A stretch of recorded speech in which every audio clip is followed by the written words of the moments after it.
I'm Judy Shaw for NYSE Floor Talk. Joining me today is Don Butler. He is Managing Director at Thomvest Ventures. Don, it's wonderful to have you here today. Thanks for joining me. Wonderful to be here as well. Thank you. Now, before we get started, just a quick note to our viewers. This interview is for informational purposes only. The NYSE doesn't recommend any investments or investment strategies. All right, so Don, tell me about Thomvest and where you look to invest. So Thomvest is a $500 million fund. We look to invest in a few different specific areas, including financial technology, cybersecurity and cloud infrastructure, and property technology. All right, so now you've been investing for 25 years. Tell me, how does this current environment compare to past downturns? So, it's interesting because this is a downturn that I think everyone properly saw coming, unlike some of the ones we've had in the past where it's been a surprise. This one we kind of anticipated, so in some ways, if you were expecting it, you were expecting it for a long time. But once it happened, you were sort of prepared for it, I think, mentally, really. And the other thing we're seeing is that it's also, if it was a long time in building because of interest rates being so low, it's kind of a slow deflation of an asset bubble. And so, what we're finding is that it's probably going to be yet more sort of air being let out of the bubble. But at the same time, companies are now starting to look towards their next raises, and that's where we see a lot of activity starting to pick up.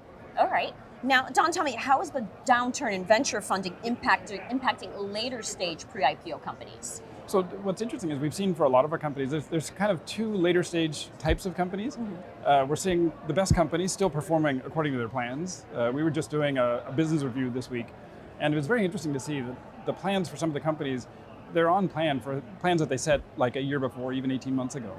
That's the best companies. I'd say the next tier down, those companies are really sort of pulling in on expenses, and that means that their growth rates are coming down. And so they're kind of playing a longer game to get their unit economics up.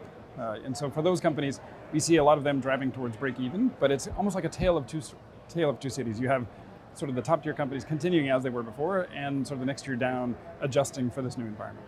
All right, and finally, Don, tell me, how does the recent wave of investment into AI companies compare to prior investment waves in venture? So, it's funny, we've been doing this now for 25 years, and so you get the benefit of cycles. Yes. And I would say both Peter Thompson, who we all work for, and myself, looked at this and said, this time is different.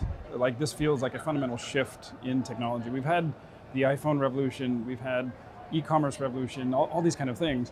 But what they didn't necessarily do, they didn't necessarily add to labor productivity.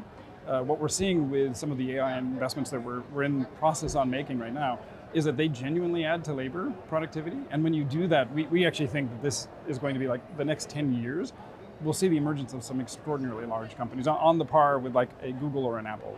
It actually feels like it's that big of a deal. All right, well, Don, wonderful to talk with you. Thanks for joining me on Floor Talk. Yeah, thank you so much. I really appreciate it. Thank you.